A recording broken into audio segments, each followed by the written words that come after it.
श्री राम कथा लखीमपुर के हरनाम वाटिका में बहुत अच्छे ढंग से शहर के लोगों ने सजाया है और कथा बहुत अच्छी चल रही शहर के अंदर है। लोगों को एक अच्छा था कि अच्छी कथा हमको सुनने को मिलेगी। उस पर हुआ भी व्यास जी के द्वारा कुछ त्रुटिवश शब्द या उनकी भाषा अनुसार निकले थे, जिस पर माननीय व्यास जी से बात भी हो गई, आयोजकों से बात हो गई। उन्होंने उन शब्दों को सुधारने का आश्वासन दिया।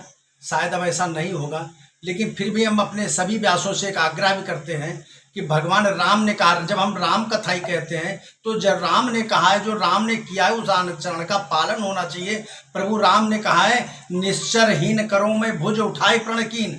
जिन दुष्टों के संहार की बात प्रभु राम ने किया है, आज उनको कथा व्यासों को, वक्ताओं को, समाज के हिंदू सनातन धर्म को ये बात बतानी चाहिए कि हमारे साथ शास्त्र और शस्त्र दोनों का होना अनिवार्य है।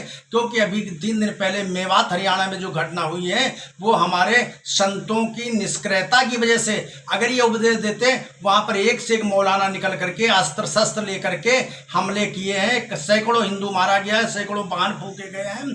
अगर हमारे भी व्यास इस चीज़ को व्यासपीठ से उठाएंगे, शायद ऐसी घटना नहीं होगी, लोग जवाब देने को तैयार होंगे। राम कथाओं के माध्यम से निश्चित मैं आग्रह करूंगा सभी व्यासों से, व्यासपीठ से, कि सनातन परंपरा को अपनाते हुए जिस तरह से देवी देवताओं ने अपने पास शस्त्र और शास्त्र दोनों रखे हैं, वो आह्वान लोगों को करें कि लोग शस्त्र और शास्त्र का पालन करें। यही हमारी असली राम कथा है।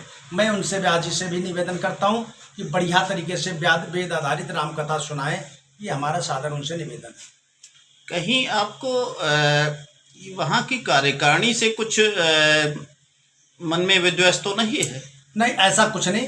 मैंने उस आयोजन राम मित्र मंडली बनी है, राम मित्र मंडली से मैंने अपनी आग्रह किया, अपना विषय डाल दिया था कि अगर हमारी शास्त्रानुसार राम मर्यादा पुरुषोत्तम राम की कथा अगर वहाँ पर होगी, एक बहुत अच्छा संदेश समाज में जाएगा, जिसका उन्होंने आश्वासन दिया कि निश्चित तौर से प्रयास होगा कि राम कथा ही बोली जाएगी, शास्त्र से बाहर कुछ भी स्वीकार नहीं है। इसका आश्वासन भी दिया और समाज में शास्त्र के बाहर का जब भी वर्णन होगा, निश्चित शास्त्र विरोध करेगा। व्यास जी ने कल कहा था कि 20% लोग विरोध करते, लेकिन ये निश्चित है समाज में 20% लोग ही जागरूक होते हैं, वही लोग मार्ग प्रदर्शन करते हैं। शायद उस कथा में भी यही होगा कि वो अब शायद अनंत भाषा न बोलें। क्या इस पर आपने रमेश शुक्ला जो वहाँ के पंडित जी हैं उनसे कि इस बात को बताया या कहा? मैं शहर के प्रतिष्ठित व्यवसायी और धर्मानुरागी भी मैं कहता हूँ, श्रीमान ज्ञान स्वरूप शुक्ला जी के माध्यम से रमेश भाई व्यास जी के साथ हमारी 3 घंटे बैठने के बात हुई। हमने उनको अपने जो आपत्ति हमको थी मैंने दर्ज करा दी है। शायद व्यास जी ने पूर्ण आश्वासन भी दिया था कि कथा में अमर्यादित कोई शब्द नहीं आएगा और रामचरितमानस पर आधारित ही हम विषय बोलेंगे। ऐसी कामना है। कल परसों शाम को बात हुई है, कल दूसरे दिन कथा हुई है। आज की कथा सुनने के बाद क्या स्थिति आती है, ये कथा मंच पर देखा जाता है। आई इंडिया के माध्यम से आप इस राम कथा को लेकर के क्या संदेश देना चाहते हैं?